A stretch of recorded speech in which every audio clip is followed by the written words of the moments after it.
తాగునీరు, సాగునీరు, విద్య,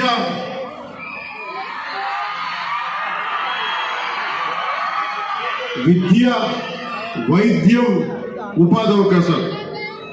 ముఖ్యంగా తాగునీరుకు సంబంధించి కేంద్ర జల్ జీవన్ మిషన్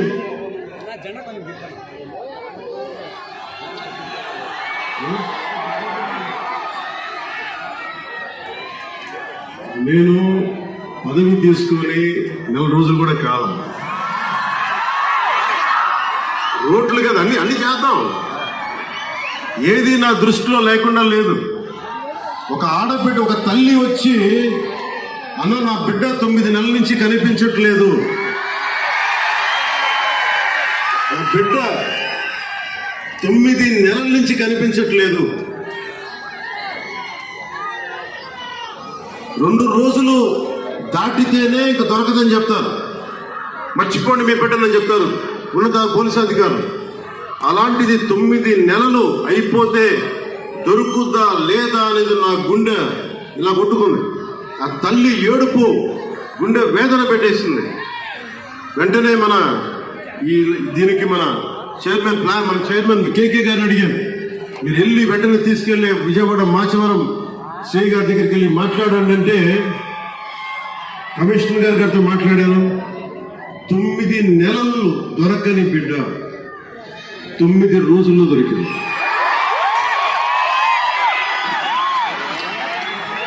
నేను ఈ 9 రోజులు నవరాత్రులా అయిపోయినాయి. నాకు ఆ బిడ్డ దొరుకుద్దా లేదా తల్లిని ఒకటే పెడుకున్నా. తల్లి ఒక ఇంట్లో పెంచిన ఆడబిడ్డ ఎటు వెళ్ళిపోయిందో తెలియదు. ఆ బిడ్డ దొరికే వరకు చూడు తల్లి అని చెప్పి ప్రతిరోజు రాత్రి ప్రార్థించాడు. నా ప్రార్థనలో ఆంధ్రప్రదేశ్ పోలీస్ శాఖ సమర్థత, ధైర్య సాహసాలు, వారి అపార నైపుణ్యం కేరళలో చూశారు, బెంగళూరులో చూశారు. ఎక్కడ భీమవరం, ఎక్కడ విజయవాడ, ఎక్కడ జమ్మూ అండ్ కాశ్మీర్. ఆ బిడ్డ జమ్మూ అండ్ కాశ్మీర్లో దొరికింది. జమ్మూ అండ్ కాశ్మీర్ పోలీసు వెళ్ళి తీసుకొచ్చారు. ఇదే 30,000 మంది ఆడబిడ్డలు అదృశ్యం అయిపోతే ఒక్కడు మాట్లాడలే కదా ప్రభుత్వం. మీరు ఎందుకు చెప్తున్నానంటే, మీరు పిఠాపురం పెద్దలు, యువత, సమస్త ప్రజానికం, తల్లులు, ఆడపడుచులు ఒక్క వ్యక్తి వెంట మీరు నడిస్తే, మేమందరం కలిసి ఒక కూటమినే గెలిపిస్తే, మీరిచ్చిన బలం 9 నెలలు దొరకక, బిడ్డ దొరకక, ఆచూకీకి దొరకక, కడుపు గుండెల చుట్టుకుపోయి పడుతున్న ఒక మాతృమూర్తికి మీరు ఆనందం కలిగించారు. మీరు ఇచ్చిన నిలబడినది మీకు జోహార్లు, మీకు మీ అందరికీ ధన్యవాదాలు. అంటే ఇది 9 నెలలు దొరకంది 9 రోజుల్లో దొరకగలిగింది అంటే పోలీసింగ్ లో తప్పు లేదు, వ్యవస్థలో తప్పులు లేవు, వ్యవస్థని నడిపించే నాయకత్వంలో తప్పు ఉంది. సరైన నాయకత్వం కనుక రాష్ట్రాల్లో ఉంటే ఇలాంటి సమస్యలు చాలా తక్కువలో ఉన్నాయి.